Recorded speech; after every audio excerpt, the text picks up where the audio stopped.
Programme में आपको एक दफ़ा फिर खुश आमदीद कहेंगे। ब्रेक पे जाने से पहले बात हो रही थी कुछ मईशत के हवाले से और मईशत के मामलात यहाँ पर ज़ेर बहस आए, और ये हमारी कोशिश है कि इंशाल्लाह आने वाले दिनों में इस तरह के मज़ीद प्रोग्राम्स आपके लिए लेकर आएँ जिसमें ख़ास तौर पर बात हो मईशत के हवाले से। अब क्योंकि मालियाती बजट करीब है तो इसलिए कोशिश ये होगी कि ये जो मौशी मामलात हैं इसके ऊपर ज़्यादा से ज़्यादा प्रोग्राम्स में गुफ्तगू की जा सके। बहरहाल, अब जो एक और बड़ा अहम मसला है जिसके हवाले से प्रोग्राम के आगाज़ में हमने यहाँ ज़िक्र किया वो था कोरोना वायरस, और उसके साथ साथ जो हुकूमती इक़दामात हैं उसके ऊपर हमने जो है वो गुफ्तगू की थी। इसके ऊपर बात करना ज़रूरी है। एक और बड़े ख़ास मेहमान इस वक्त हमारे साथ टेलीफोन लाइन पर मौजूद हैं। आपका तारुफ ये है कि आप एक माशाल्लाह ख़ुद बड़े ज़बरदस्त होनहार एंकर हैं, प्रोग्राम एंकर, और साथ साथ तज्ज़ियाकार भी हैं। और मैं हमेशा कहता हूँ कि ये चंद उन लोगों में शामिल हैं जो पाकिस्तान से बाहर जो प्रोग्राम्स ऑन एयर होते हैं उसमें पाकिस्तान की नुमाइंदगी करते हैं।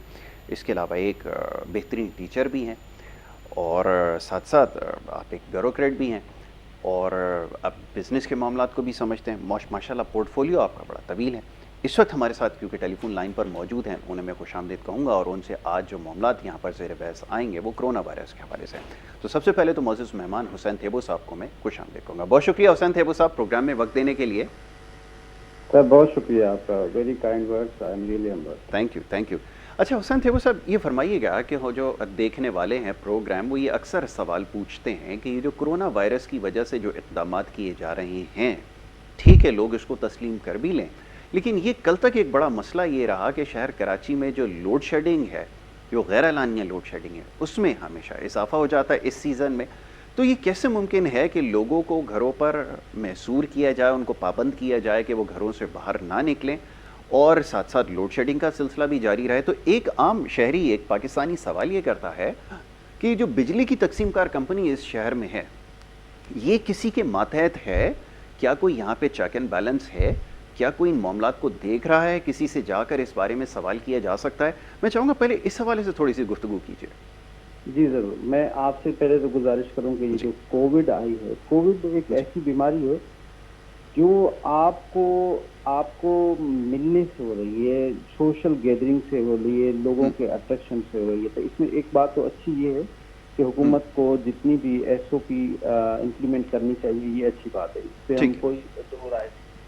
अब आते हैं दूसरी बात जो आपने बहुत अहम सवाल किया है, वो ये है कि जो कराची शहर में जो ख़ास तौर पे KE की मैनेजमेंट है उसके बारे में जी देखें। इस वक्त जो KE की मैनेजमेंट है उसके जो ओनर हैं वो हमारे जो वज़ीर आज़म साहब हैं, उन्होंने अपनी बुक में लिखा है कि उन्होंने मुझे इलेक्शन कैंपेन में 67% जो एक्सपेंस थे वो उन्होंने लिए। देखिए, there are no free lunches in Pakistan, even in the world. जब आपको कोई आदमी, आप खुद एडमिट कर रहे हैं कि वो उसने मुझे 67% इलेक्शन कैंपेन के एक्सपेंसेस दिए हैं, और ये भी कोई ढकिश की बात नहीं है, बिल्कुल ऐसा ही कि ये पाकिस्तान में इलेक्शन पे क्या खर्चा आता है। तो अगर कोई आपको इतने ज्यादा पैसे दे रहा है तो वो आपसे वापसी भी कुछ लेगा। बिल्कुल ठीक। तो एक तो ये है कि ये जो हमारा KE है इसके ऊपर कोई चेक एंड बैलेंस नहीं है। दूसरी बात ये है कि असल तो है डिस्ट्रीब्यूशन का मसला। जी जी। हमने सबसे पहले जब PMN की हुकूमत आई, उनको सबसे बड़ा जो प्रॉब्लम था वो ये था कि उनको बिजली के उन्होंने बहुत बड़े नारे लगाए थे, और उन्होंने कहा था कि ये हम लोड शेडिंग खत्म करेंगे। उस वक्त हमारे मुल्क में जो प्रोडक्शन थी वो 14,000 मेगावाट थी, और हमारी जो उस वक्त ज़रूरत थी वो 24,000 मेगावाट। बिल्कुल ठीक है। अच्छा, ऐसा था कि उस वक्त हमारे पास जो इंफ्रास्ट्रक्चर था वो इंफ्रास्ट्रक्चर उस वक्त हमारे पास 16,000 का। जी जी। PMN की हुकूमत ने महंगी बनाई या सस्ती बनाई, वो अलग एक डिबेट है कि उन्होंने फर्नेस ऑयल पे बनाई, उन्होंने बिल्कुल ठीक है, पानी पे बनाई, उन्होंने विंड पे बनाई, वो रिसोर्स बात की बात है। पहले ये कि उन्होंने उसको बढ़ा के वो 28,000 मेगावाट पे लेके गए। पूरे पाकिस्तान की भी हम बात करें, फिर कराची इसमें खुद ही निकल आएगा। बिल्कुल ठीक। अच्छा, हुआ ऐसा कि उन्होंने इंफ्रास्ट्रक्चर पे काम नहीं किया। आखिर में जब यूनुस टागा एनर्जी के मिनिस्टर थे, उन्होंने मियां साहब को एक वाइट पेपर, एक लेटर लिखा। उन्होंने उनको बताया कि आपने ये जो रिसोर्स बनाने का है ये आपने बढ़ा दिया है, ये आपने 28,000 का दिया, लेकिन क्या डब्बों में लेके जाएंगे क्या? आपके पास इंफ्रास्ट्रक्चर तो है नहीं। اب جو انفراسٹرکچر ہے اٹ سیلف اس کی جو کاسٹ ہے وہ 60 بلین ہے، جو سی پیک کے پورے سی پیک کی کاسٹ ہے. ایگزیکٹلی. انفراسٹرکچر اگر آپ انہانس کرتے ہیں تو اس میں سب سے پہلے تو یہ ہے کہ یہ جو ہماری کیئی ہے اس کے اوپر چیک اینڈ بیلنس نہیں ہے. دوسری بات یہ کہ پورے ملک کا مسئلہ ہے. اچھا اس وقت جو پی ٹی آئی کی گورنمنٹ ہے وہ ان چیزوں پہ فوکس نہیں ہے، ان کا ان چیزوں پہ فوکس ہے کہ ہم اس میں سے کوئی پوائنٹ نکالیں، کوئی مسٹیک نکالیں، کوئی کرپشن نکالیں، کوئی جو نکال بھی نہیں پا رہے ہیں. تو رادر دین کہ اس کو چھوڑ دیں، ابھی جو کچھ ہوا ہے اس کو لیٹ انسٹیٹیوشنز جو ادارے ہیں جو آپ نے اکاؤنٹیبلٹی کے بنائے ان کو کرنے دیں. بالکل ٹھیک ہے. آپ اس کے لیے پرویکٹو جا کے اور انفراسٹرکچر پہ کام کریں کہ یہ ڈسٹریبیوشن ٹھیک ہو جائے. اور پھر اس پہ اگر ہم آگے جائیں گے تو ہمیں کس سے لینا چاہیے. اگر آپ کے پاس ٹائم ہو تو میں آپ کو پوری تفصیل بتاؤں کہ اگر آپ صرف اور صرف یہ جو ہمارا جھمپیر کا ونڈ پاور ہے اگر ہم اس کو ڈیولپ کرتے ہیں تو یہ 50,000 میگا واٹ بجلی بنائے گا. اور 50,000 میگا واٹ جی مور دین انف. ہمارا سرپلس میں چلے جائیں گے ہم تو. جی سر یہ ہم چلے جائیں گے. اور دوسری بات یہ کہ ہم سیلف ایکسپورٹ کر سکتے ہیں نا. بالکل ایکسپورٹ کریں گے. دنیا میں انرجی ایکسپورٹ ہوتی ہے. ہم ابھی تک تو ہمارے پاس انفراسٹرکچر نہیں ہے جس کی وجہ سے یہ ہمیں سارے معاملات کا مسئلہ ہو رہا ہے. اچھا پھر ادھر بھی ایک مسئلہ ہے. سب سے پہلے ہم نے ایک ٹرکش کمپنی ہے اس سے ہم نے ڈیل کی ہوئی ہے. وہ ہم نے اتنا مہنگا کیا ہوا ہے اس کو ہم نے ریوائز کرنا ہوگا. رادر دین کہ جو پی ٹی آئی کی گورنمنٹ ہے اس کو یہ ڈھونڈنا چاہیے کہ کرپشن کہاں ہو. وہ اس کو انسٹیٹیوشن بنائے نا آپ نے اکاؤنٹیبلٹی کے ادارے بنائے، آپ ان کے اوپر چھوڑ دیں، وہ کرتے رہیں. اور آپ اب مزید جو ڈیولپمنٹ ہے جس سے عام آدمی کو فائدہ ہو اس پہ کام کریں جو نہیں ہو رہا. ٹھیک ہے ٹھیک ہے بالکل ٹھیک ہے. اچھا تھیبو صاحب اب یہ فرمائیے گا، اب یہ آپ نے بڑا بنیادی سوال خود ہی اس کو جو ہے وہ اٹھا دیا ہے. کیا حکومت سے توقع رکھی جا سکتی ہے اس وقت، کیونکہ 3 سال کم و بیش گزر جانے کے باوجود بھی جس طرح ابھی آپ نے نشاندہی کی کہ جو کرپشن کے کیسز ہیں ان کا سارا فوکس اس کی طرف ہے کہ کسی طرح اکاؤنٹیبلٹی ہو، کسی طرح جو ہے ان کو ایکسپوز کیا جائے. اب بات ڈیلیور کرنے کی آئی ہے. آپ کے خیال میں شارٹ سپین آف ٹائم کے اندر 2 سال کے قریب اگر ان کے پاس وقت بچا ہے، کیا فسکل پوزیشن ایسی ہے؟ بڑا بنیادی سوال میں آپ کی خدمت میں رکھ رہا ہوں کہ کیا اس 2 سال کے اندر یہ اتنے کیپیبل ہیں کہ ڈیلیور کر سکیں گے، اور جو وعدے اور جو پرومسز ماضی میں ہوئے تھے اس کو فلفل کر سکیں گے؟ یہ میرا آپ کی خدمت میں سوال ہے. اچھا سر اس پہ میں اپنی رائے دینے سے پہلے ہمارے استاد محترم حسن نثار صاحب جی میں نے کل ان کو اپنے پروگرام میں لیا تھا. انہوں نے اس سوال کا جواب یہ دیا تھا کہ عمران خان صاحب ایک جنگلی گھوڑے کے اوپر سوار ہیں. اب یہ جنگلی گھوڑا ڈیسائیڈ کرے گا کہ وہ کس طرح موو کر رہا ہے. اس کا مطلب یہ ہے کہ ان کے پاس کوئی ٹیم نہیں ہے.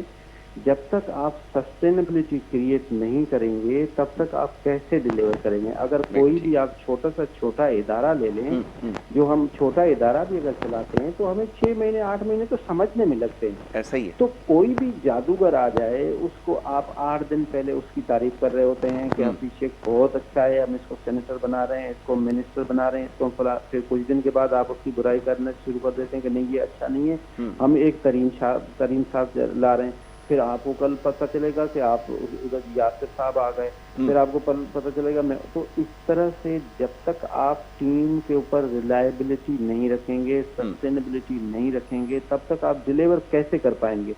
آپ کے جو بلو آئیڈ بوائے ہیں جو آپ کے ساتھ بیٹھے ہوئے ہیں وہ رنگ روڈ میں نکل کے آ جاتے ہیں، جن کے اوپر آپ بلائنڈ ٹرسٹ کرتے ہیں، جن کا ایکسیس آپ کے بیڈ روم تک ہے وہ بھی آپ کی طرف. اس کا مطلب ہے آپ کو ٹیم ہی نہیں. آپ کو کون رہ گیا؟ کون ڈیلیور کرے گا؟ اب ایک نام بتا دیں جو ڈیلیور کرنے کے لیے آپ کے پاس رہ گیا. گزار. ایسا ہی ہے. جب تک آپ ٹیم نہیں بنائیں گے تب تک آپ بڑا مشکل ہے ڈیلیور. لیکن یہ اب آپ کے خیال میں کیا ریکمپوزیشن کے ٹائم سے باہر آئیں گے؟ کیونکہ بڑا مشکل وہ ہے. اب انگریزی میں اگر کہہ دیتے ہیں تو چلیں وی ہیو ہیڈ انف، کہ اب اس چیز سے ہم تنگ آ چکے ہیں کہ اب دوبارہ سے پورٹ فولیوز جو ہیں ری شفل کیے جائیں. اور میں ہمیشہ ایک بات کہتا ہوں، بات بڑی تلخ ہے، ان کو بڑی ناگوار گزرتی ہے کہ ایک بچہ اگر ایک کلاس کے اندر، ایک جماعت کے اندر اگر فیل ہو جائے تو پھر اس کو آگے پروموٹ کر دینے سے کیا آپ کے خیال میں مسئلہ حل ہو جائے گا؟ कि इतने केपेबल हैं। अच्छा थेबू साहब, एक चीज़ का और तस्करा यहाँ पे कीजिएगा, वो अक्सर इस चीज़ का तस्करा करते हैं कि जनाब हमारे पास इस वक्त मामलात बड़े मुश्किल में हैं हमारे, क्योंकि एक तो अपोजिशन का प्रेशर बहुत है और दीगर जो फैक्टर्स हैं वो बहुत ज़्यादा इनकर्ड हो रहे हैं, जिसकी वजह से हम डिलीवर कर नहीं पा रहे हैं। क्या ये बात मान लेनी चाहिए कि वाक़तन ऐसा है कि हुकूमत के सामने मुश्किलात बहुत हैं, या ये एक बड़ा उज़र पेश किया जाता है क्योंकि 2/3 मेजॉरिटी नहीं है, इस वजह से काम करने में बड़ी दिक्कत और दुश्वारी हो रही है? आप क्या राय रखते हैं, फरमाइए। देखिए सर, मैं इसमें आपको गुजारिश करूं कि इमरान खान साहब ने बहुत सारे यू टर्न लिए ना। जी मैं कहता हूं हमेशा कि इनको एक और यू टर्न लेना चाहिए। इनको चाहिए कि जितने भी जी हाउस के मेंबर हैं वो इलेक्ट होके आए हैं, उनको आवाम ने वोट दिया है, उन सबको बिठाएं। ये पाकिस्तान सबका है, ये जितना पाकिस्तान मेरा है उतना इमरान खान साहब का बहुत है, अच्छी उतना बात। अपोजिशन लीडर शहबाज शरीफ का साहब का है। इन सबको बिठाएं, इन सबसे बात करें, इन सबसे बैठ के लेजिस्लेशन करें, कानून साजी करें, इस मुल्क के लिए सोचें। जब तक आप इनको चोर चोर चोर कहते रहेंगे, देखिए अब आप घर के बड़े हैं, अब जी आप चारों बेटों को एक साथ रखेंगे। ये जो आप तफरीक करेंगे ना कि एक को ज्यादा चाहेंगे दूसरा, देखिए अब आप हाउस के बड़े हैं ना, अब वजीर आजम हाउस ऑफ द लीडर है, उसको चाहिए कि वो लीडर बने, रादर देन के वो हर किसी को चोर बोले। नहीं, वो सबको बिठाए, उनसे सबसे लेजिस्लेशन कराए, चीज़ों को सही सिम्स में कराए। जब तक आप ये नहीं करेंगे तब तक आपकी टीम डिलीवर नहीं कर पाएगी। ये दुनिया की मिसालें हमने देखी हैं। या तो आप चाहें, कभी कभी वजीर आजम साहब जो है वो मदीने की रियासत बात करते हैं, कभी वो चाइना खास करते हैं। अब चाइना की बात और वजीर आजम की मदीने की रियासत, मतलब वो खुद भी अभी तक एक जगह पे फिक्स अपने आप को नहीं कर पाए हैं कि मैंने करना क्या है। जब तक आपको यही नहीं पता हो कि मैंने करना क्या है, मैंने मदीने की रियासत बनाई है या मैंने चाइना मॉडल जाना है या मैंने ईरानियन मॉडल जाना है या मैंने फ्रेंच रेवोल्यूशन जाना, तब तक आप कैसे करेंगे? तो मेरा वाहिद एक गुजारिश है कि इन सबको साथ लेके चलें। हाँ, अकाउंटेबिलिटी के इदारे करते रहें, वो तरीन साहब के खिलाफ भी करते रहें, तो वो शहबाज शरीफ साहब के भी खिलाफ करते रहें, वो जरदारी साहब के खिलाफ भी करते रहें। जब तक आप अपने हाउस को इन ऑर्डर नहीं करेंगे, आप हाउस में नहीं बैठेंगे, आप लेजिस्लेशन नहीं करेंगे, तब तक मुल्क में डेवलपमेंट नाम की चीज़ नहीं होती। ठीक है थेबू साहब, thank you so very much, बहुत शुक्रिया। आपने सुबह के वक्त हमें टाइम दिया, हमारे साथ लाइन पर शरीक है हुसैन थेबू साहब हमारे साथ लाइन पे मौजूद थे और गुफ्तगू कर रहे थे कुछ इस वक्त मुल्क की सियासी सूरत हाल के हवाले से और ख़ास तौर पे जो कोरोना वायरस है उसके हवाले से आपने गुफ्तगू की। और यहाँ पर अब एक ब्रेक हमें लेनी होगी और ब्रेक से जब वापस आएंगे तो हमारे साथ हमारे schedule guest doctor Salman Siddiqui साहब यहाँ पर मौजूद होंगे और उनसे हम गुफ्तगू करेंगे आपकी सेहत के हवाले से, और वो जो सवाल जवाब का सिलसिला है वो दूसरे सेगमेंट में जारी रहेगा। तो एक ब्रेक की तरफ जाना होगा, वापस आएंगे। आप देखते रहिए प्रोग्राम गुड मॉर्निंग कराची।